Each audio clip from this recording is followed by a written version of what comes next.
देखिए कल हमने आप लोगों को अंक के बारे में लिखवाया था कि अंक क्या होता है, डिजिट क्या होता है। देखिए संख्या पत्ती में कुल 10 अंक होते हैं। अगर टोटल आप काउंट करेंगे 0 1 2 3 4 5 6 7 8 9, ये टोटल काउंट करिएगा कि कितने अंक होंगे हमारे, 10 अंक। तो संख्या पत्ती में याद रखिएगा कुल कितने अंक होते हैं, 10 अंक होते हैं। कहां से कहां तक, 0 से लेके 9 तक। उसके बाद हमने बताया था कि ये दो प्रकार का अंक होता है। ये जो अंक होते हैं ये दो प्रकार के होते हैं। पहला जो है सार्थक अंक, इसको इंग्लिश में हम लोग क्या बोलते हैं, सिग्निफिकेंट डिजिट। इसका मतलब समझते हैं क्या होता है। देखिए सार्थक अंक का मतलब होता है कि जिसका कोई महत्व हो। कहां पर महत्व हो, वो किसी अंक या संख्या के दाएं आए चाहे बाएं आए, वो दोनों तरफ उसका महत्व हो, उसी को सार्थक अंक बोलते हैं, सिग्निफिकेंट डिजिट बोलते हैं। ठीक है, जैसे एग्जांपल के तौर पर देखिएगा, जैसे मान लीजिए हम 5 ले लेते हैं। ठीक है, ऐसे देख लेते हैं सार्थक अंक कौन कौन है। तो हमने आपको लिखवाया था सार्थक अंक 1 से लेकर 9 तक है। सार्थक अंक कहां से कहां तक है, 1 से लेकर 9 तक होता है।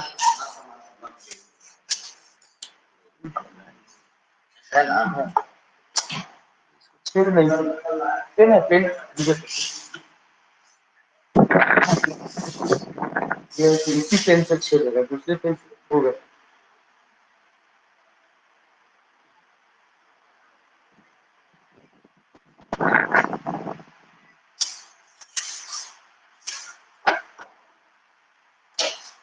अब देखिए 1 से लेके 9 तक के जितने भी अंक हैं, ये सारे के सारे सार्थक अंक है। कैसे सार्थक अंक है, एक एग्जांपल के तौर पर 5 लेते हैं। ठीक है, अब 5 के हम इसके दाएं या बाएं इनमें से कोई भी अंक प्रयोग करेंगे तो उसका महत्व होगा। फॉर एग्जाम्पल समझिएगा, जैसे 5 है, इसके हम दाएं अगर यूज करेंगे एक को, तो ये क्या हो गया, 51। अगर इस 5 के बाएं तरफ हमने यूज किया एक, तो ये क्या हो गया, 15। बताइए एक का महत्व है कि नहीं।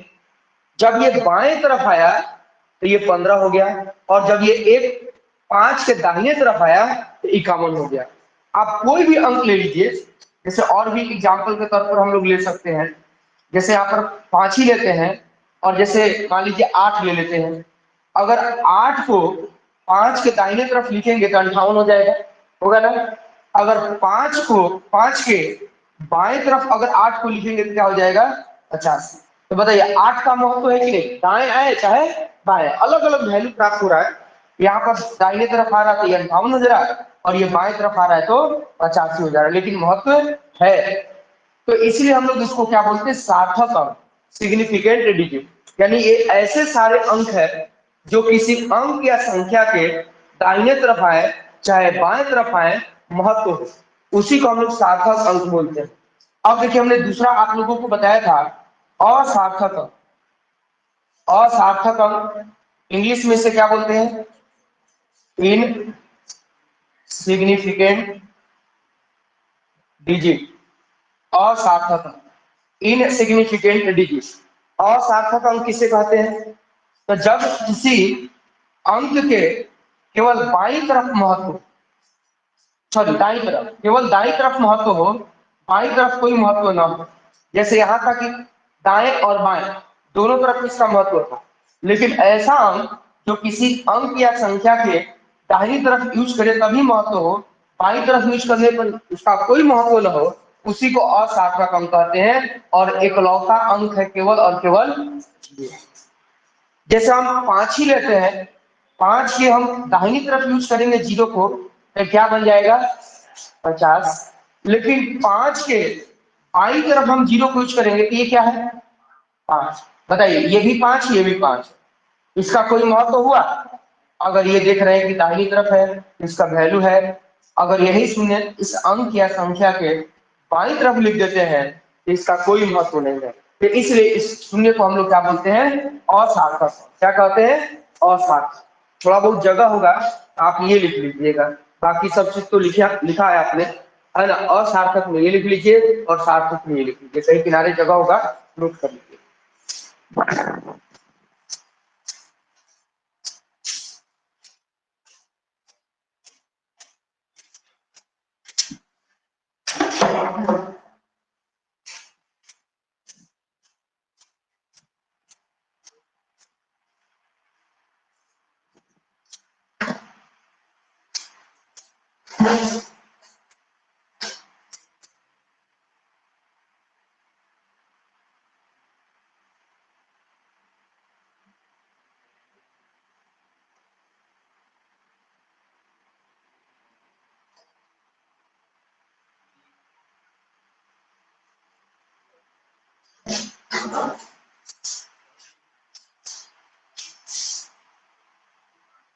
देखिए अंक के बाद हमने क्या लिखवाया था,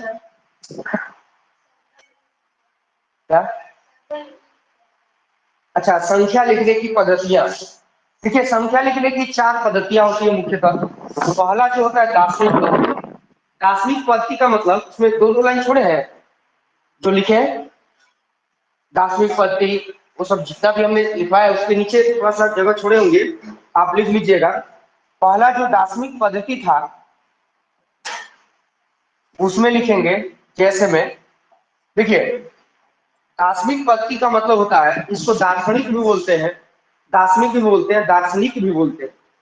इसका मतलब होता है जिस संख्या का आधार बेस 10 हो उसी को दार्शनिक कहते हैं। ठीक है, इसे हिंदू एरविक सिस्टम कहते हैं इंग्लिश में। इसका पहचानने का तरीका है, जैसे मान लीजिए कि 8 3 9 7 5 4 5, है ना, ऐसे ही करके है। इसे लिखने का देखिए तरीका क्या है कि सबसे पहले 3 अंक के बाद कॉमा होता है, फिर 2 अंक, फिर 2 अंक, फिर 2 अंक, जहां 2 अंक मिलेगा 2 अंक, जहां नहीं मिलेगा। तो इसे कॉमा से पहचाना जाता है और इसका आधार 10 होता है। इसका आधार कितना होता है, 10 होता है। ये हिडन होता है, छुपा होता है, इसलिए यहाँ पर नहीं लिखा जाता है। तो ये दार्शनिक हो गया। उसके बाद देखिए अगला हमने लिखवाया था आप लोगों को द्विधारी पद। द्विधारी आप लोगों को बढ़िया से जब नंबर सिस्टम पढ़ाया जाएगा वहां पर विस्तार से बताया जाएगा। द्विधारी का मतलब होता है जिसका आधार 2 हो। और इसमें याद रखिएगा, इसमें कुल अंक जो होता है इसमें 2 ठो होता है। इसमें कुल अंक कितना होता है, 2 ठो। कौन कौन है, 0 और 1 है बस, और तीसरा कोई नहीं।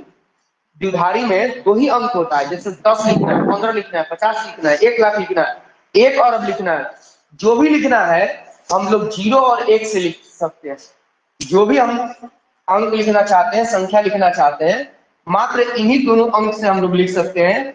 इसी को हम लोग द्विधारी बोलते हैं। अच्छा ये संख्या कैसा होता है देखने में, यहाँ पर जैसे में लिख लीजिएगा द्विधारी में कैसा कैसा संख्या रहेगा। जैसे मान लीजिए 1 0 1 और आधार देखिए यहाँ पर 2 रहेगा। द्वि मतलब 2 होता है, धारी मतलब आधार होता है, इसको बाइनरी बोलते हैं। बाई मतलब 2 होता है, नरी मतलब बेस होता है।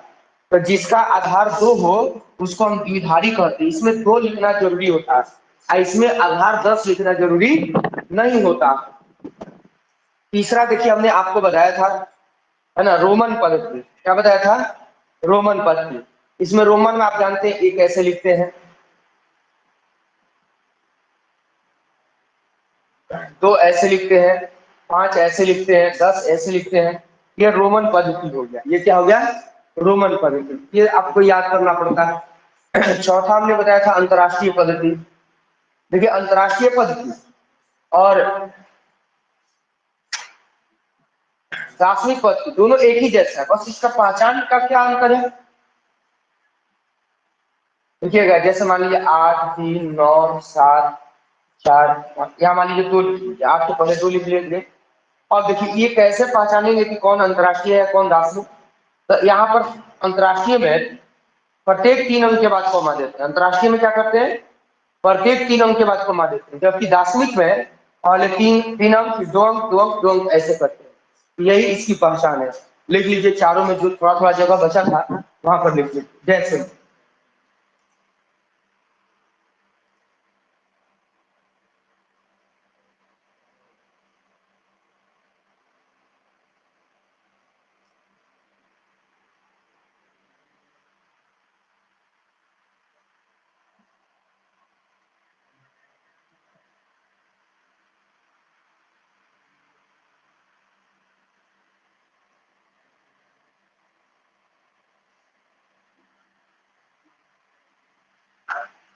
इसके बाद हमने क्या बताया था, क्या लिखवाया था, प्राकृतिक संख्या, नेचुरल नंबर।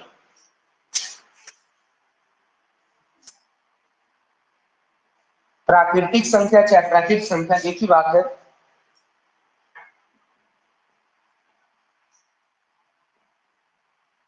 देखिए नेचुरल नंबर, कल इसी के बारे में हमने लिखवाया था। इसमें लिखवाया था मैंने कि गणन की संख्याओं के समुच्चय को प्राकृत संख्या कहा जाता है। गणन मतलब क्या होता है, गिनती। आप कोई भी गिनती शुरू करते हैं, कहां से शुरू करते हैं, एक से। जैसे मान लीजिए बेंच को गिनना है, डेस्क को गिनना है, कलम किताब घर कुछ भी गिनते हैं तो हम लोग कहां से गिनना शुरू करते हैं, एक से। तो इसमें कह रहा है कि जितने भी गणन की संख्याओं का समुच्चय है, जैसे गिनती की संख्या कहां शुरू होता है, 1 2 3 4 5 6 7 8 9 10 है ना, 11 12, इसका अंत कोई नहीं, ये अनंत कहलाता है। क्या कहलाता है, अनंत, इन्फिनाइट कहलाता है। यानी प्राकृतिक संख्या ये तो शुरू होता है एक से, लेकिन कोई पूछेगा कहां पर समाप्त होता है, इसका कोई अंत है ही नहीं।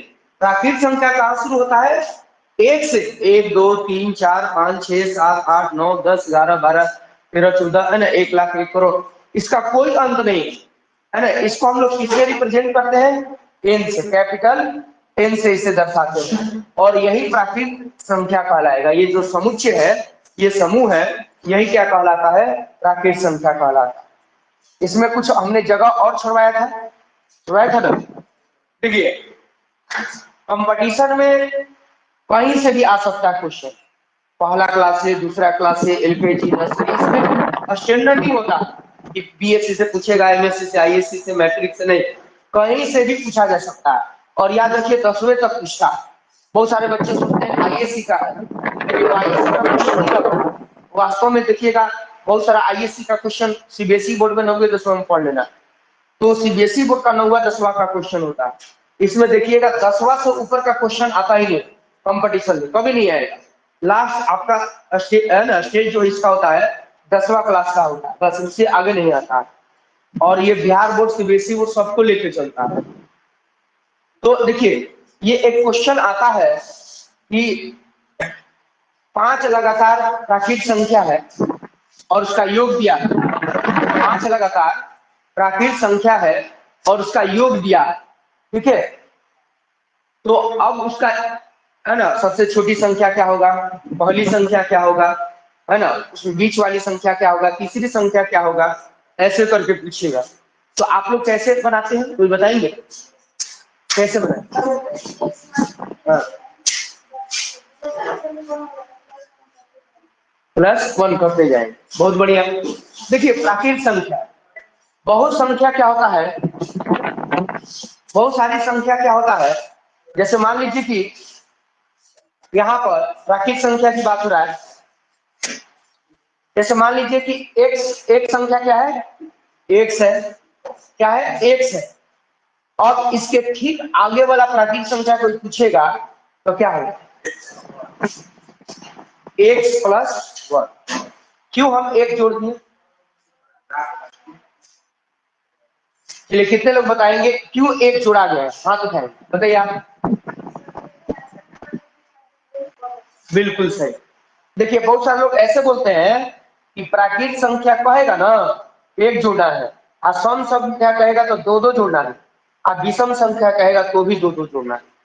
तो ये रटने वाला बात है, समझने वाला फिर क्या बात है। तो दो लगातार प्राकृतिक संख्या लिखी, लगातार, लगातार मतलब समझ रहे ना, बीच में किसी को छोड़ना नहीं है।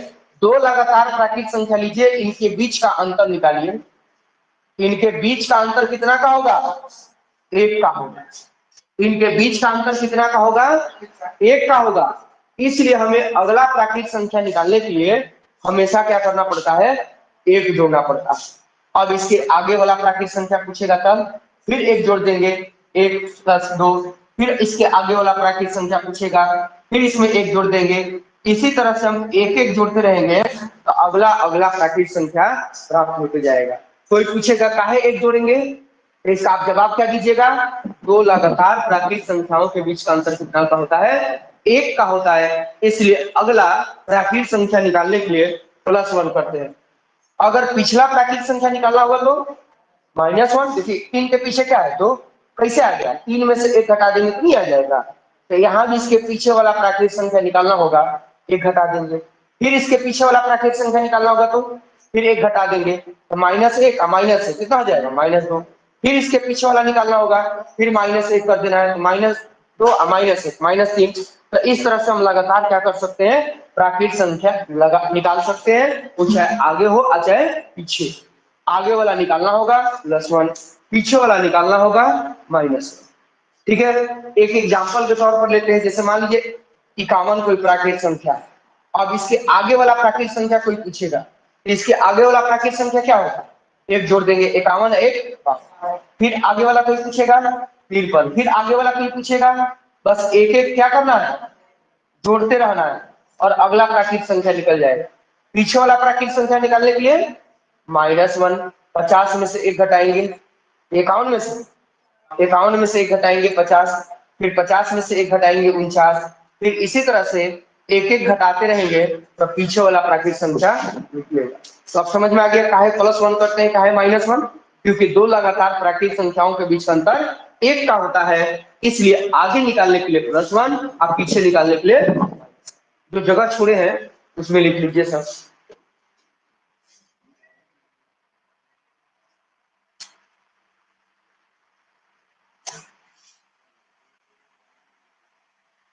बात नहीं करिए।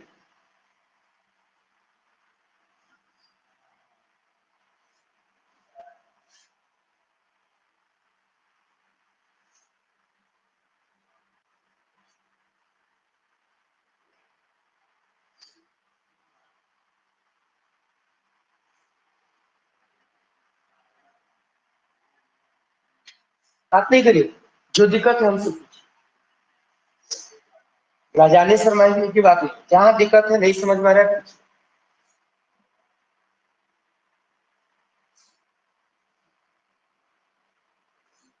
और देखिए बारिश हो चाहे कुछ, आइए देखो आपको 365 दिन भी कम पड़ जाएगा बहाना बनाने के लिए, नहीं पड़ जाएगा।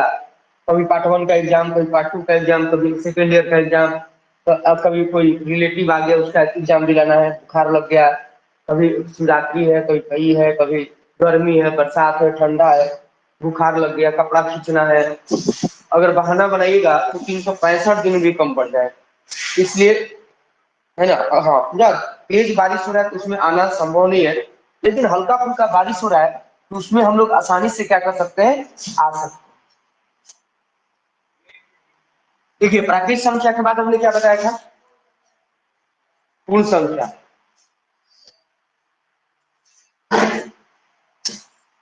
पूर्ण संख्या में हमने क्या क्या लिखवाया था, केवल परिभाषा लिखवाया था ना, और जैसे में लिखवाया था ना, और कुछ नहीं ना है? तो देखिए पूर्ण संख्या किसे कहते हैं, तो हमने परिभाषा में यही लिखवाया होगा कि प्राकृतिक संख्याओं के समुच्चय, यानी प्राकृतिक संख्याओं का जो समूह था। प्राकृतिक संख्याओं का समूह क्या था, 1 2 3 4 5 6 7 8 9 10 11 12 13, है ना, डॉट डॉट इंफिनिट, इसका भी कोई अंत नहीं है। तो ये प्राकृतिक संख्याओं का समुच्चय समूह है। समुच्चय का मतलब समूह, अब गणन की संख्या मतलब गिनती का, जैसे गिनती नहीं गिनते हैं 1 2 3 4, उसी को गणन बोलते हैं। गणन मतलब गिनती, काउंटिंग नंबर। तो प्राकृतिक संख्याओं के समुच्चय में जब क्या कर लेंगे, जीरो को सम्मिलित कर लेंगे, शामिल कर लेंगे, तो अब ये जो समुच्चय बनेगा ना, इसी को हम लोग क्या कहते हैं, पूर्ण संख्या। इसको W से इंडिकेट करते हैं, इसी को हम लोग क्या कहते हैं, पूर्ण संख्या। तो जो हम लोगों का प्राकृतिक संख्याओं का समुच्चय होता है उसमें बस जीरो को शामिल कर लेते हैं, तो वही जो हम लोग का समुच्चय होता है, जो समूह होता है, वो क्या कहलाता है, पूर्ण संख्या कहलाता है। और देखिए इसमें भी दो लगातार पूर्ण संख्याओं के बीच का अंतर कितना होता है, 1 का होता है। इसमें भी दो लगातार पूर्ण संख्याओं के बीच का अंतर निकालिएगा तो 1 ही का होता है। ये मान लीजिए कोई पूर्ण संख्या है, अगला पूर्ण संख्या निकालना होगा तो +1। का है +1, क्योंकि दो लगातार पूर्ण संख्याओं के बीच का अंतर 1। अगला भी पूर्ण संख्या, +1, फिर अगला +1, फिर अगला +1। पिछला निकालने के लिए -1 -1 -1। तो यहाँ फिर जैसे में लिख लीजिए पूरा।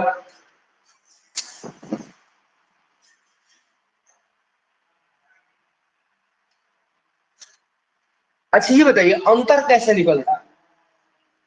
अंतर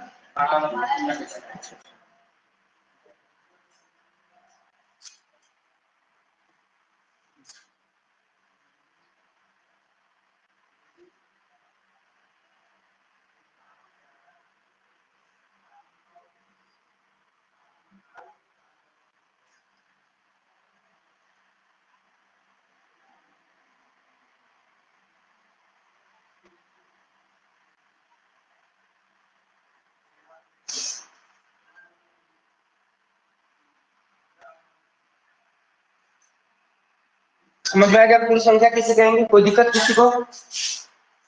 इसको जैसे में लिख लीजिए। पूर्ण संख्या के बाद हमने क्या बताया था? सम संख्या, इवन नंबर।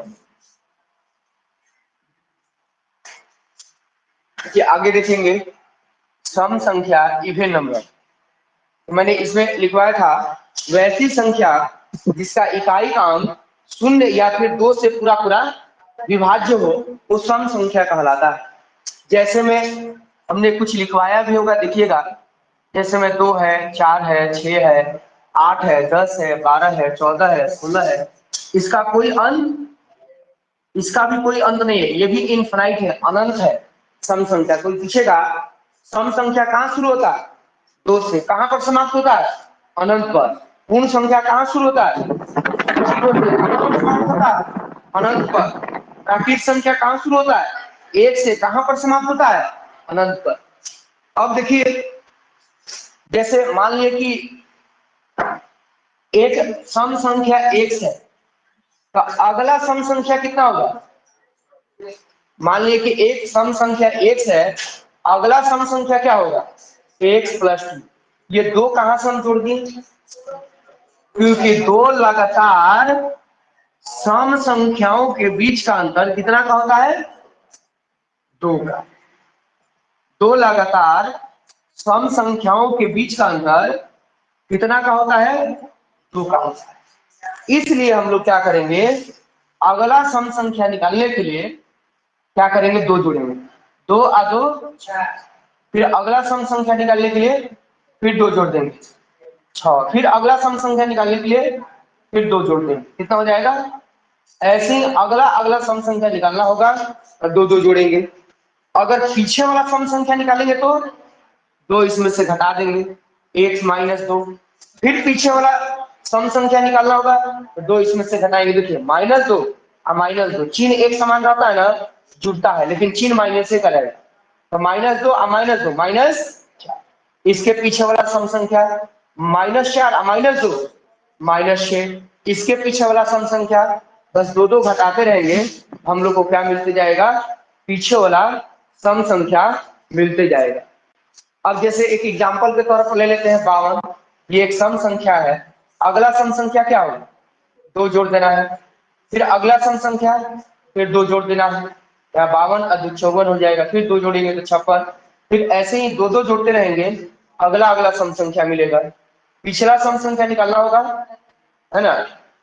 तो 2 घटाएंगे, कितना घटाएंगे? 2 घटाएंगे, 50 में से 2 घटाएंगे, 52 में से 2 घटाएंगे तो 50। फिर 2 घटाएंगे 48, फिर 2 घटाएंगे 46। इस तरह से 2 2 घटाते रहेंगे, हम लोग को पिछला पिछला सम संख्या मिलते रहेगा। अगला सम संख्या निकालने के लिए 2 2 जोड़ना है। काहे 2 जोड़ रहे हैं? क्योंकि 2 लगातार सम संख्याओं के बीच का अंतर 2 है। कोई पूछेगा काहे 2 जोड़ रहे हैं अगला निकालने के लिए? तो 2 लगातार सम संख्याओं के बीच का अंतर 2 है। इसलिए अगला निकालने के लिए सम संख्या +2, पिछला सम संख्या निकालने के लिए -2। प्राकृत संख्या में 1 जोड़ते थे, सम संख्या में 2, क्योंकि प्राकृत संख्या में 1 का अंतर था और सम संख्या में 2 का अंतर। समझ में आ गया? जैसे में लिख लीजिए। और सम संख्या किसे कहेंगे? जो 2 से पूरा पूरा कट जाए, उसका इकाई अंक 2 से कट गया तो संख्या भी 2 से कट जाएगा, है ना? और भी एग्जाम्पल में लिखना है तो लिख लीजिए। जैसे मान लीजिए कि 8 9 4 2 7। अब कोई आपसे पूछेगा ये सम संख्या है, ये सम संख्या है, तो अब इसका चेक करेंगे इकाई अंक। इकाई अंक 7 जो है 2 से पूरा पूरा कट रहा है, तो ये सम संख्या नहीं है।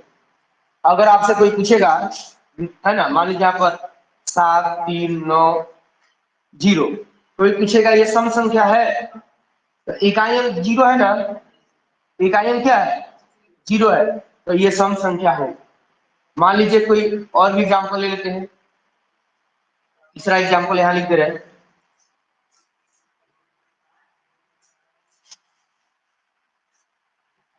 तीसरा एग्जाम्पल यहाँ लिख लेते हैं। मान लीजिए कि 3 7 5 6। अगर आपसे कोई पूछेगा ये सम संख्या है, तो अब इसका इकाई अंक देखेंगे। इकाई अंक 6 2 से पूरा पूरा कट रहा है ना, ये सम संख्या होगा। लिख लीजिए जैसे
सम संख्या के बाद हमने क्या बताया था।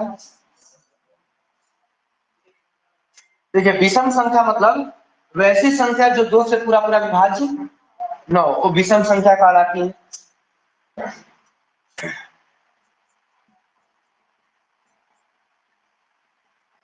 देखिए विषम संख्या किसे कहेंगे, तो जैसे वैसी संख्या जो 2 से पूरा पूरा विभाज्य न हो, जैसे में 1 था 3 था 5 था 7 9 11 13, इसका भी कोई अंक नहीं।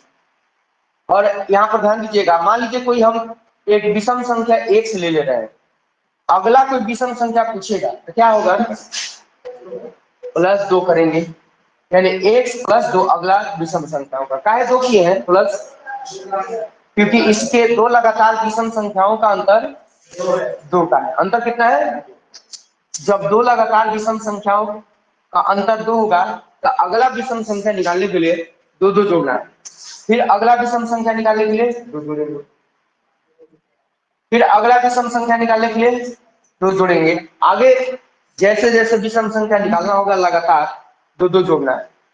और याद रखिएगा, प्रश्न में लगातार शब्द हो, क्रमशः शब्द हो, क्रमागत शब्द हो, कंस्टिट्यूटिव शब्द हो, कोरस्पॉन्डिंग शब्द हो, तभी आप ऐसा काम करेंगे। लगातार शब्द कहेगा, अगर पिछला निकालना होगा तो 2 घटा देना है, x - 2।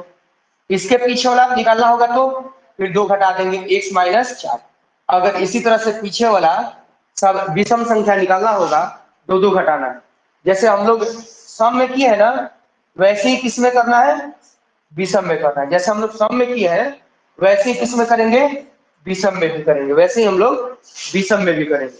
जैसे मान लीजिए कोई विषम संख्या पर 53 है, अगर अगला विषम संख्या, ये विषम है ना, क्योंकि 2 से पूरा पूरा नहीं कट रहा है, अगला विषम संख्या निकालना होगा तो 2 जोड़ेंगे, 53 आ 2 55, फिर 2 जोड़ेंगे 57, फिर 2 जोड़ेंगे 59। ऐसे हमारा अगला विषम संख्या निकलेगा। पिछला विषम संख्या निकालना होगा, 2 घटाएंगे, 53 में से 2 घटाएंगे 51, फिर 2 घटा देंगे 49, फिर 2 घटा देंगे। तो इस तरह से हम लोग का पिछला विषम संख्या निकलेगा। और भी एग्जाम्पल देखना चाहते हैं तो देख सकते हैं। जैसे आपसे कोई पूछेगा कि बताइए 9 3 7 9 है ना, 0। ये सम संख्या है कि विषम संख्या है? ये सम संख्या है, विषम संख्या नहीं है। क्यों नहीं है विषम संख्या? क्योंकि ये दो से पूरा पूरा कट जाएगा। कैसे जानेंगे कि दो से पूरा पूरा कट रहा है? क्योंकि अंत में कितना है? शून्य। तो अगर ये अंत में शून्य हो या अंत वाला अंक दो से कटेगा, ये कभी भी विषम संख्या नहीं होगा। अब जैसे आपसे कोई पूछेगा कि जैसे मान लीजिए 2, 4, 6, 8, है ना, 5, आपसे कोई पूछेगा कि ये विषम संख्या है? ये विषम संख्या है। क्यों? क्योंकि ये दो से पूरा पूरा नहीं कटेगा। अंतिम अंक देख लीजिए, दो से पूरा पूरा नहीं कट रहा है। जब अंतिम अंक इकाई का अंक दो से पूरा पूरा नहीं कटेगा तो कहेंगे ये विषम संख्या है। और जब कट जाएगा तो विषम संख्या नहीं। जैसे में लिख लीजिए,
देखिए विषम संख्या के बाद हमने क्या बताया था?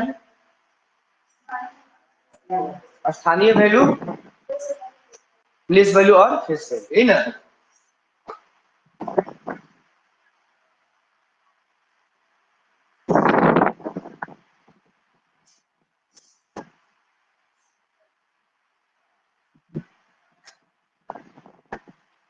देखिए आप क्या करिए, 3 पेज छोड़ दिए, हेडिंग दिए ना स्थानीय मान और जातीय मान, इसको मैं कल बताऊंगा। आज मैं थोड़ा सा समझा दिया, फिर लिखवा दे रहा हूँ, फिर कल समझाऊंगा, कल थोड़ा लिखवा दूंगा, क्योंकि है ना ज्यादा भी समझाने में भी आपको दिक्कत होगा, क्योंकि धीरे धीरे हम लोग को समझाएंगे, ठीक है? तो 3 पेज छोड़ दीजिए और उसके बाद हेडिंग दीजिएगा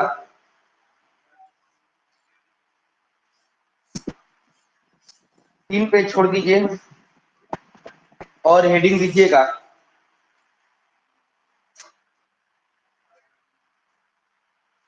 मूर्त संख्या। लिखिएगा मूर्त संख्या।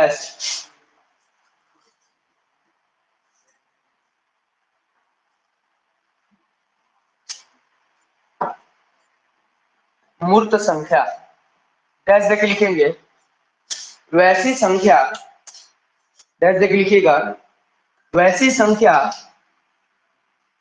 वैसी संख्या जिसके साथ कोई इकाई, ब्रैकेट में लिखेंगे यूनिट,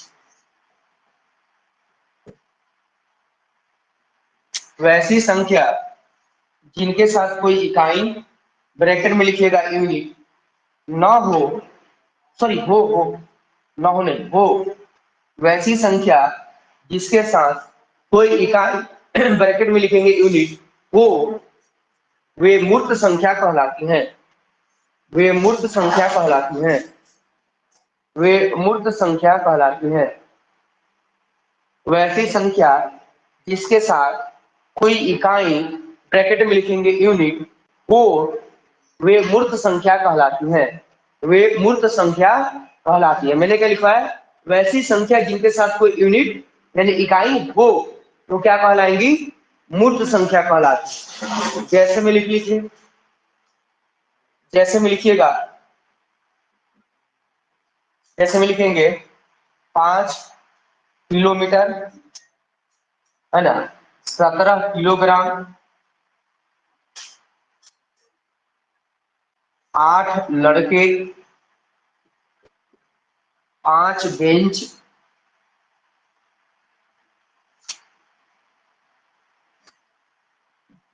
ठीक है। तो अब देखिए यहाँ पर दो चीज है, एक ये 5 संख्या हो गया और किलोमीटर क्या हो गया, इकाई हो गया, यूनिट हो गया। तो इसमें देखिए हर में संख्या और इकाई, संख्या और इकाई, ये भी एक प्रकार की इकाई है, ये भी एक प्रकार का क्या है, इकाई। तो इसमें देख रहे हैं कि प्रत्येक में संख्या और इकाई दोनों आया है, इसलिए पूरा का पूरा मूर्त संख्या है, ये भी मूर्त संख्या, ये भी मूर्त संख्या, ये भी मूर्त संख्या, ये सारे के सारे मूर्त संख्या है। अगला हेडिंग दीजिए, जैसे में लिख लीजिएगा, अगला हेडिंग दीजिएगा अमूर्त संख्या, अगला हेडिंग देंगे अमूर्त संख्या, डैश देख लिखिएगा, अगला हेडिंग देंगे अमूर्त संख्या, फिर डैश देख लिखेंगे वैसी संख्या जिसके साथ कोई यूनिट, मैंने कोई इकाई ब्रैकेट में यूनिट, वैसी संख्या जिसके साथ कोई इकाई ब्रैकेट में लिखेंगे यूनिट न हो, न हो, वैसी संख्या जिसके साथ कोई इकाई ब्रैकेट में यूनिट न हो, वे मूर्त संख्या कहलाती हैं, वे मूर्त संख्या कहलाती हैं। वैसी संख्या जिसके साथ कोई यूनिट, कोई इकाई न हो, वे मूर्त संख्या कहलाती हैं, वे मूर्त संख्या कहलाती हैं, सॉरी अमूर्त, वे अमूर्त संख्या कहलाती हैं, वे अमूर्त संख्या कहलाती हैं। तो जिसके साथ कोई यूनिट न हो, कोई इकाई न हो, वो अमूर्त संख्या कहलाता है। जैसे जैसे 5 हो गया, 17 हो गया, 8 हो गया, पीटीसी इत्यादि, यहाँ भी पीटीसी लिख लीजिएगा, इत्यादि मतलब और भी बहुत सारा है। तो यहाँ पर ये सारे के सारे अमूर्त संख्या है। क्यों? क्योंकि यहाँ पर केवल संख्या है, कोई इनके साथ यूनिट यानी इकाई नहीं आया है, इसलिए हम लोग का क्या हो गया, अमूर्त संख्या हो गया। क्या हो गया? अमूर्त संख्या। इसका इंग्लिश देखिए कुछ है नहीं, है ना, जिसका रहेगा हम लिखवा देंगे। लिखिए आगे, परिमेय संख्या, अभी परिमेय मत संख्या लिखिए, अभी लिखिए पूर्णांक संख्या लिखिए, पूर्णांक संख्या, पूर्णांक संख्या, अगला हेडिंग लेंगे पूर्णांक संख्या,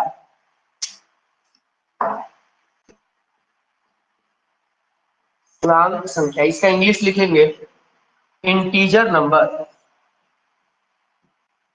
पूर्णांक संख्या, इंटीजर नंबर, डैश देके लिखेंगे, डैश देके लिखिएगा पूर्णांक संख्या इंटीजर नंबर, डैश देके लिखेंगे।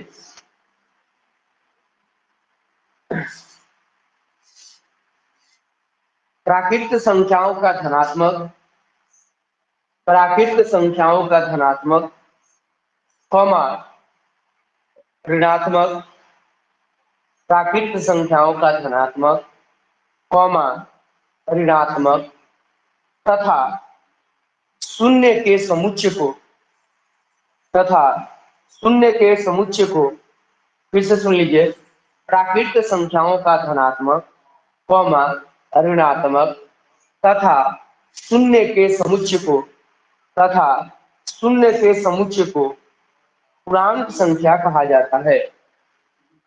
प्राकृत संख्याओं के धनात्मक, कॉमा ऋणात्मक तथा शून्य के समुच्चय को, तथा शून्य के समुच्चय को पूर्णांक संख्या कहा जाता है। प्राकृत संख्याओं के धनात्मक, कॉमा ऋणात्मक तथा शून्य के समुच्चय को पूर्णांक संख्या कहा जाता है। पैराग्राफ चेंज करके लिखिएगा, पूर्णांक संख्याओं को आई से निरूपित किया जाता है, पूर्णांक संख्याओं को आई से निरूपित किया जाता है। निरूपित लिखा है तो लिख लीजिए जिनको नहीं लिखना है। पूर्णांक संख्याओं को आई से निरूपित किया जाता है, पूर्णांक संख्याओं को आई से निरूपित किया जाता है, पूर्णांक संख्याओं को आई से निरूपित किया जाता है। फिर पैराग्राफ चेंज करके लिखिएगा, पूर्णांक संख्या को रेखा पर प्रदर्शित किया जा सकता है, पूर्णांक संख्याओं को रेखा पर प्रदर्शित किया जा सकता है। पूर्णांक संख्याओं को रेखा पर प्रदर्शित किया जा सकता है। पूर्णांक संख्याओं को रेखा पर प्रदर्शित किया जा सकता है और उस रेखा को पूर्णांक रेखा कहा जाता है। और उस रेखा को पूर्णांक रेखा कहा जाता है। और उस रेखा को पूर्णांक रेखा कहा जाता है।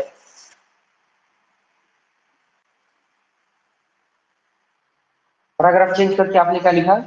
पूर्णांक संख्या को रेखा पर प्रदर्शित किया जा सकता है और उस रेखा को पूर्णांक रेखा कहा जाता है। और उस रेखा को पूर्णांक रेखा कहा जाता है। चलिए आप लोग बताइए,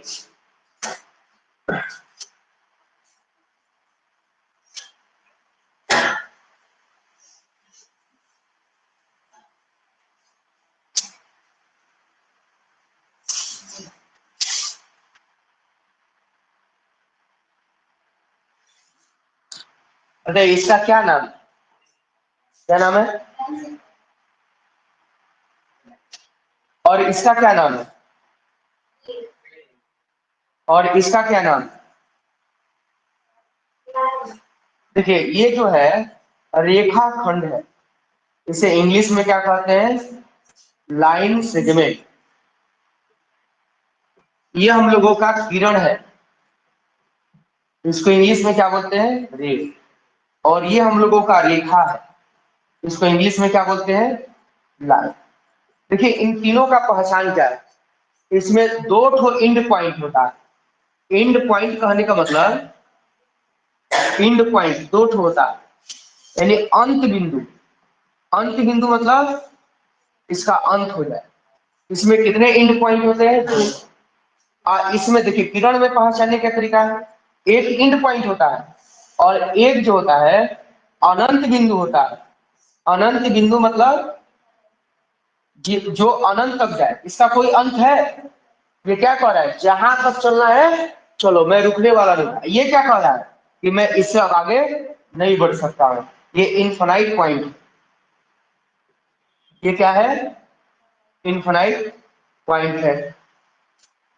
और रेखा में क्या होता है? दो अनंत बिंदु होता है। कितना बिंदु होता है? दो अनंत।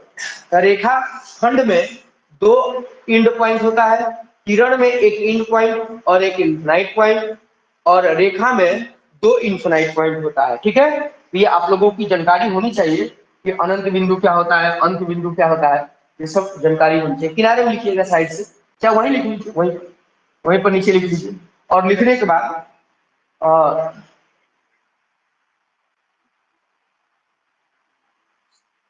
7 लाइन छोड़ दीजिए, 6-7 लाइन। हाँ 7 लाइन छोड़ दीजिए।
देखिए आगे लिखिएगा, 7 लाइन छोड़ दीजिएगा। अगला हेडिंग दीजिएगा परिमेय संख्या। अगला हेडिंग दीजिएगा परिमेय संख्या।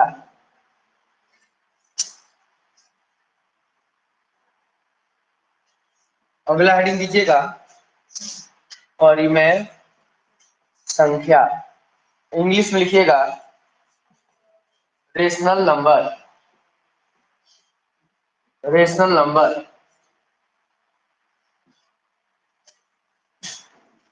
डैश देख लिखिएगा, पहला नंबर पे 1 नंबर लिखिएगा, डैश दीजिएगा, नीचे में लिखिएगा पहला नंबर, डैश देके नीचे में पहला नंबर लिखिएगा।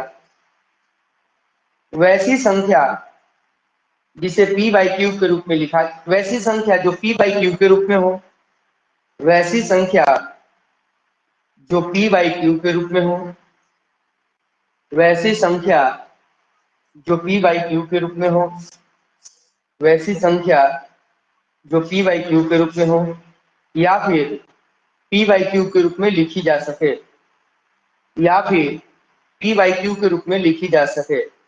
फिर से मिला लीजिए, वैसी संख्या जो p बाई क्यू के रूप में हो, या फिर p बाई क्यू के रूप में लिखी जा सके, या फिर p बाई क्यू के रूप में लिखी जा सके, या फिर p बाई क्यू के रूप में लिखी जा सके। ठीक है, नीचे में दूसरा नंबर में लिखिएगा q का मान शून्य के बराबर नहीं होनी चाहिए। q का मान शून्य के बराबर नहीं होनी चाहिए। q का मान शून्य के बराबर नहीं होनी चाहिए। q का मान शून्य के बराबर नहीं होनी चाहिए।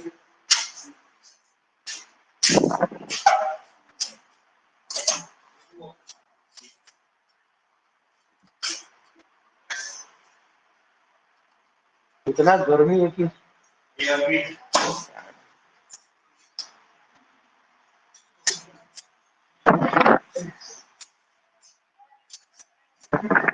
क्या आपने लिखा? बारिश अब नहीं होगा तो और जनते रोक कर दो, लगातार बारिश होगा ठीक है, और नहीं होगा तो क्या लिखा आपने? क्यू का मान शून्य के बराबर नहीं होगी। तीसरा नंबर में लिखिएगा पी और क्यू दोनों पूर्णांक संख्या हो। पी और क्यू दोनों पूर्णांक संख्या हो। पी और क्यू दोनों पूर्णांक संख्या हो। पी और क्यू दोनों पूर्णांक संख्या हो। पी और क्यू दोनों पूर्णांक संख्या हो। 5 लाइन छोड़ दीजिए और अगला हेडिंग दीजिएगा अपरिमेय संख्या।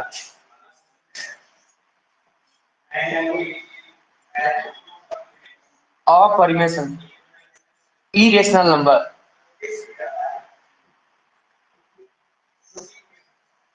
इरेशनल नंबर, अपरिमेय संख्या लिखिएगा। अगला लिख लीजिएगा इरेशनल नंबर, अपरिमेय संख्या।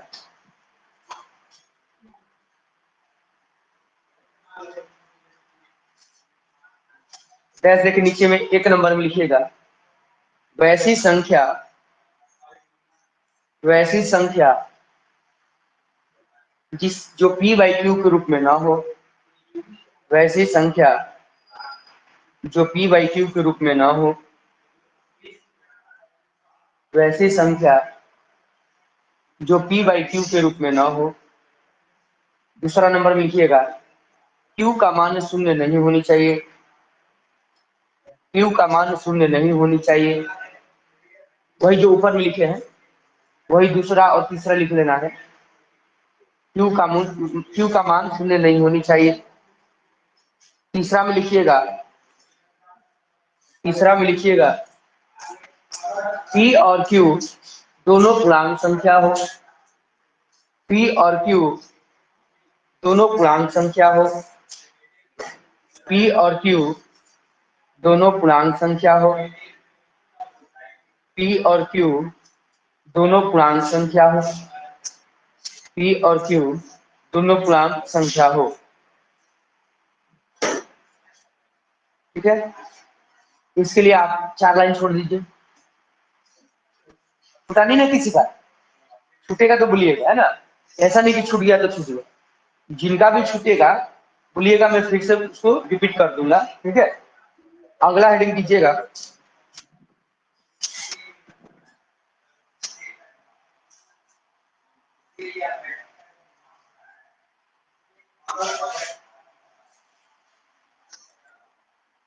रामानुजम संख्या। रामानुजम संख्या, अगला हेडिंग कीजिएगा, रामानुजम संख्या। डैश देख लिखिएगा, अगला हेडिंग लिखिएगा, रामानुजम संख्या। डैश देख लिखिएगा,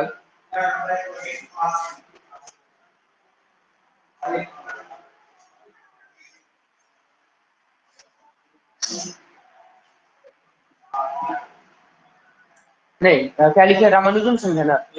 डैश देख लिखिएगा, वैसी संख्या, वैसी संख्या,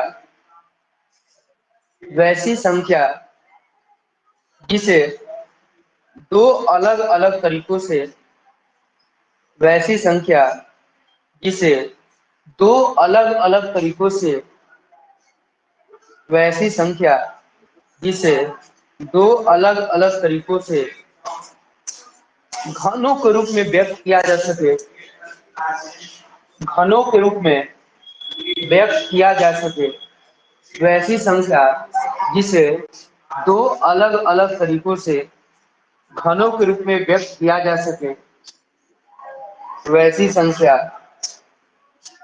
जिसे दो अलग अलग घनों के रूप में व्यक्त किया जा सके, वैसी संख्या जिसे दो अलग अलग घनों के रूप में व्यक्त किया जा सके, वे रामानुजन संख्या कहलाती हैं।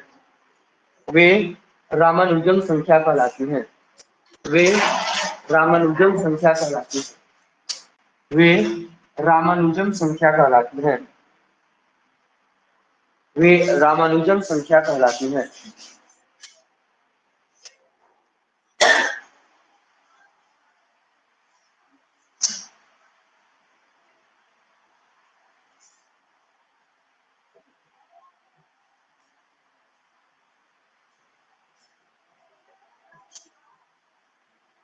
और जैसे कि ये आप यहाँ पर 4 लाइन छोड़ दीजिएगा, जैसे कि ये 4 लाइन छोड़ देंगे क्या, ये लिख लीजिए। इसको लिखने के बाद जैसे में आप 4 लाइन छोड़ दीजिएगा। इसको लिखने के बाद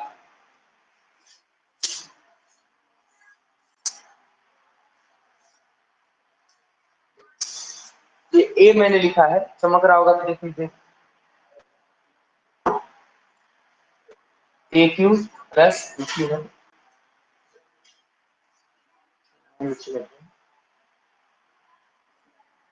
ए क्यू प्लस,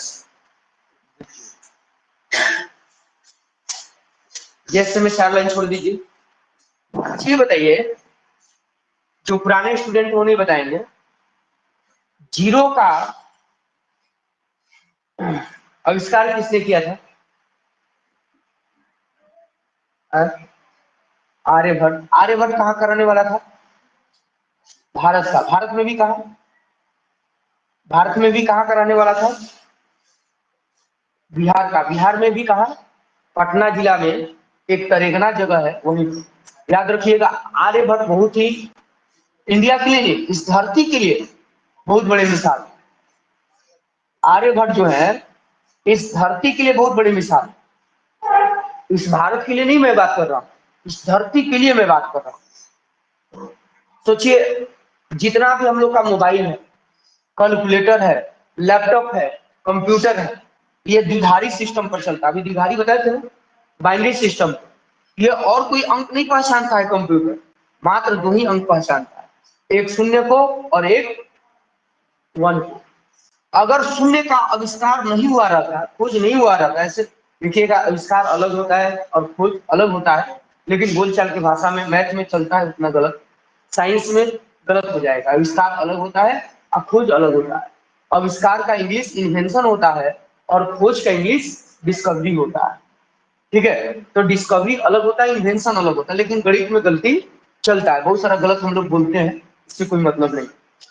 तो ध्यान दीजिएगा, जीरो का अगर खोज नहीं हुआ रहता तो हमारा इस धरती पर इतना प्रोग्रेस नहीं हुआ रहता।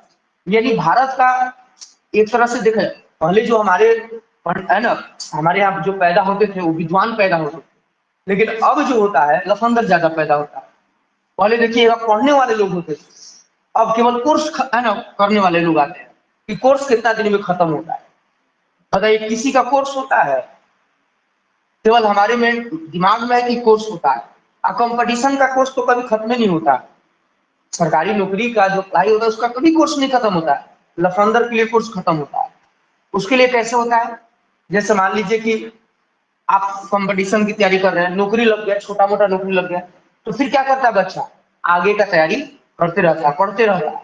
और देखिएगा कोनो लफंदर है, उससे बात करिएगा तो क्या हाल चाल है, क्या कर रहे हो? अरे कोर्स है ना, कंपटीशन के कोर्स कैले बानी, कोर्स तो खत्म हो गया, लागल बानी किस्मत अगर साथ भी तो नौकरी हुई जाए। तो एक नंबर का लफंदर है, पढ़ने वाला नहीं। आप पढ़ने वाले लड़का से बात करिएगा, कोर्स सोर्स की बात नहीं करेगा, हाँ लगा हूँ, मेहनत कर रहा हूँ, हो जाएगा, बस इतना ही करेगा, उससे ज्यादा नहीं। और देखिएगा नहीं पढ़ने वाला है, पूरा स्टाइल मारेगा, भोकाल अपना बनाए रखेगा, काहे? ताकि सामने वाले को लगे कि पढ़ने में बहुत तेज तरार है, इसका किस्मत भी खराब है, लेकिन वास्तव में वो निकम्मा है। जो समझदार हो तो पकड़ लेता है उसकी बोलचाल की भाषा से, उसका चाल ढंग से। और जो पढ़ने वाला बच्चा होता है गंभीर होता है, देखिएगा सरकारी नौकरी लग गया है फिर भी पढ़ रहा है। अब कोई लफंदर टाइप का अगर गलती से वो नौकरी लग भी गया छोटा सा, तो 2 फीट जमीन छोड़ के उड़ने लगता है ना, लगता है कि अब डीएम बन गया, एसपी बन गया, अब उसके बाद कोई पढ़ाई नहीं, कोई अब उसके बाद कुछ होता ही नहीं। ऐसा नहीं है। तो सरकारी नौकरी का कोर्स नहीं होता। आप सरकारी नौकरी कर रहे हैं फिर भी बच्चे पढ़ाई करते हैं। कुछ ऐसे भी लफंदर होते हैं जिनका एक भी रिजल्ट आने का ठिकान नहीं है, और देखिएगा है ना, कहता है कि कोर्स खत्म हो गया है, लगा हूँ, किस्मत पर है, नौकरी हो नहीं जाएगी। अरे जब बताइए, जो पढ़ने वाला है उसका कोर्स खत्म नहीं हुआ है और सरकारी नौकरी कर रहा है, अब पढ़ाई कर रहा है, और पढ़ाई क्यों कर रहा है? इसका मतलब उसका कोर्स नहीं खत्म हुआ है। तो पढ़ने वाला का कोर्स कभी खत्म होता है? पढ़ाई का कोई अंत है? वो चाहे कोई भी पढ़ाई, कंपटीशन हो, चाहे साइंस हो, चाहे आर्ट्स हो। ऐसा नहीं कि आर्ट्स का अंत है, साइंस का अंत है, किसी का अंत नहीं है। ठीक है, हर क्षेत्र में खोज होता है। हिस्ट्री में भी लोग वैज्ञानिक होता है, जैसे फिजिक्स केमिस्ट्री में वैज्ञानिक होता है, ज्योग्राफी में भी वैज्ञानिक होता है, हिस्ट्री में भी वैज्ञानिक होता है। ठीक है, हर क्षेत्र में वैज्ञानिक, वैज्ञानिक मतलब क्या? रिसर्च है, जो रिसर्च कर रहा है वैज्ञानिक है। एक होता है कि जो चीज छिपा रहता है उसको ला देता है, वो हम लोग का क्या हो गया? खोज हो गया, डिस्कवरी हो गया। और एक इस धरती पर अस्तित्व नहीं रहता, उसको ला देता है, इन्वेंशन हो गया, आविष्कार हो गया। बस इतना ही अंतर है, बाकी मेहनत दोनों करता है। समझ गए? तो जीरो का आविष्कार कहाँ हुआ था? भारत में। किसने किया था? आर्यभट्ट ने किया था। ये पूछता है कि भारत का सबसे पहला मानव निर्मित उपग्रह, यानी जो आपका आर्टिफिशियल सैटेलाइट है। देखिए, सैटेलाइट दो प्रकार का होता है, उपग्रह जो होता है दो प्रकार का, एक नेचुरल होता है और एक आर्टिफिशियल। कोई बताएगा? पुराने स्टूडेंट नहीं, हाथ उठाइएगा।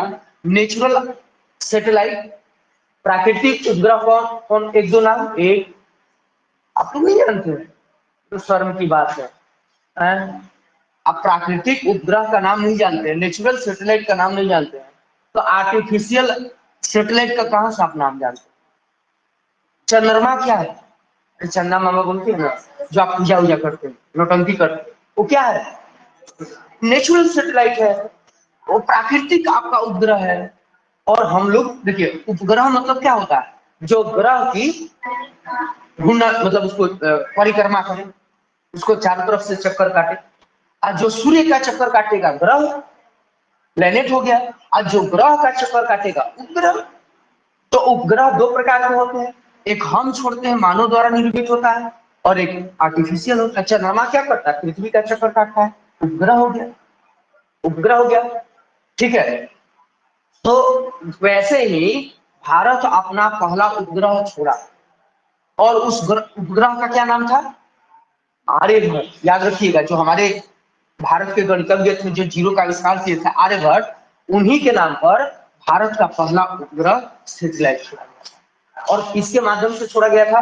रूस के माध्यम से। उस समय हम लोग बहुत गरीब थे, हमारे पास कोई फैसिलिटी नहीं थी, ठीक है। कब छोड़ा गया था उसको नेट से देख के याद कर लीजिए, दोनों पूछता है। क्या पूछेगा कि कब छोड़ा गया है ना भारत से प्रथम उपग्रह, और उसका नाम क्या है, तो नाम क्या है आर्यभट्ट, और कब छोड़ा गया है ये आपका नेट से खोज के अपना लिख लीजिएगा, याद कर लीजिएगा, ठीक है। तो जीरो का आविष्कार आर्यभट्ट ने किया था, उन्हीं के नाम पर पहला उपग्रह है ना सैटेलाइट छोड़ा गया था, ठीक है। कब छोड़ा गया ये ईयर लिख लीजिएगा, ठीक। देखिए अब जीरो का निर्माण कैसे होता है। मैंने पहला क्वेश्चन आपसे पूछा कि जीरो का आविष्कार किसने किया, तो जीरो का आविष्कार किसने किया, आर्यभट्ट। जीरो का निर्माण कैसे होता है, जीरो का निर्माण याद रखिएगा, जीरो का निर्माण 2 और 5 के गुणनफल से होता है, ठीक है। नोट करके लिख लीजिए दोनों का, नोट करके लिखिए। नोट नंबर 1 में लिखिएगा जीरो का आविष्कार आर्यभट्ट ने किया था, नोट नंबर 1 में लिखिएगा उसी में नीचे में, जीरो का आविष्कार आर्यभट्ट ने किया था, जीरो का आविष्कार आर्यभट्ट ने किया था, जीरो का आविष्कार आर्यभट्ट ने किया था। नोट नंबर 2 में लिखिएगा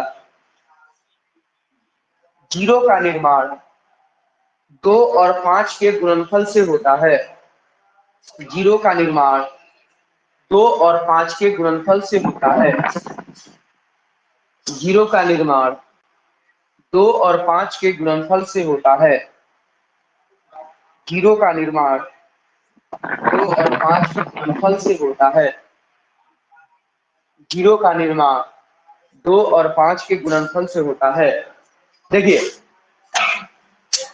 ये आगे मैं विस्तृत रूप से समझाऊंगा, जहां 2 और 5 गुणा के रूप में आ जाएगा, जहां 2 और 5 गुणा के रूप में आएगा उसके गुणनफल के अंत में अवश्य शून्य आएगा। जैसे यहीं पर देख लीजिए 8 गुणे 5, इसमें तो है ना 8 में, है ना, तो यहाँ गुणा करेंगे तो इसके गुणनफल के अंत में अवश्य शून्य होगा। अंत में याद रखिए कहां पर आएगा, अंत में अवश्य शून्य आएगा। कब, जब उसमें 2 और 5 गुणा के रूप में रहेगा तो 100% उसके अंत में शून्य आएगा। ये बड़ी काम करता है कौन सी, कहाँ कहाँ, एक गुणनफल के अंत में शून्यों की संख्या निकालने के लिए आता है और दूसरा इकाई अंक निकालने के लिए आता है। ये दो जगह बड़ी काम करेगा। तो मैंने अभी क्या बताया, शून्य का निर्माण कैसे होता है, 2 और 5 के गुणनफल से होता है। 2 और 5 का जितना जोड़ा रहेगा उतना गुणनफल के अंत में शून्य का निर्माण होगा, याद रखिएगा। जैसे 2 गुणे 2 गुणे 2 गुणे 5 गुणे 5, देखिए 2 और 5 का जोड़ा यहाँ कब लग गया, एक यहाँ लगा जुड़ा और एक यहाँ लगा। 100% इसके अंत में 2 को सुना आएगा, आप गुणा करके देख लीजिए। 100% इसके अंत में 2 को सुना का है, क्योंकि 2 और 5 का जोड़ा कौ को लगा है, 2 को।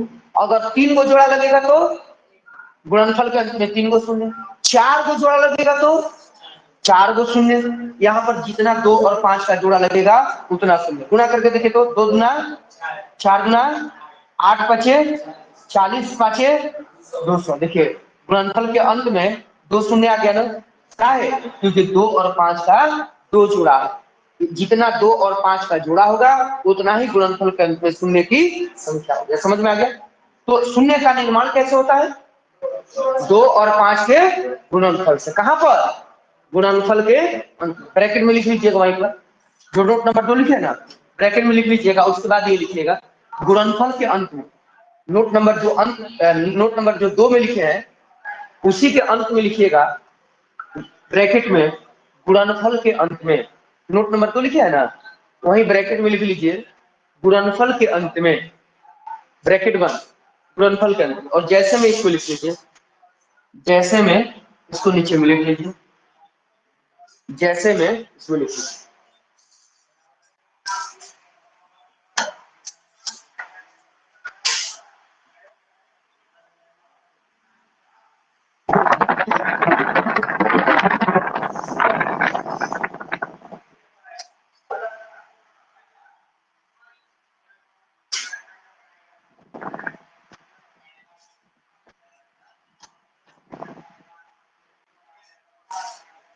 ठीक है, तो आज इतना ही रहने देते हैं।